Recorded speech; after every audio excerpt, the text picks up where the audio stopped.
Find a few leftovers in the fridge? Let's figure out something to do with them. As always, start a pan with olive oil, garlic, and onions and saute slowly until golden brown. I have some leftover ham, so I chopped it up and added that. Cook everything until it's really dark and then add the cabbage. Saute that slowly until brown as well. Starts to come up nice, wilting down, looking good. Going to add some color. There we are. Now we're ready for the eggs. We're going to add eggs eventually here, but first I'm going to toast some nice baguette bread with some olive oil. Then I'm going to add the eggs to the cabbage and ham and get it all ready to stuff the bread. And here we go. Doesn't that look good? Put some fried tomato slices with mozzarella on top.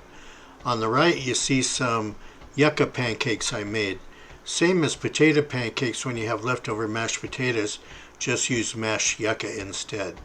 And enjoy.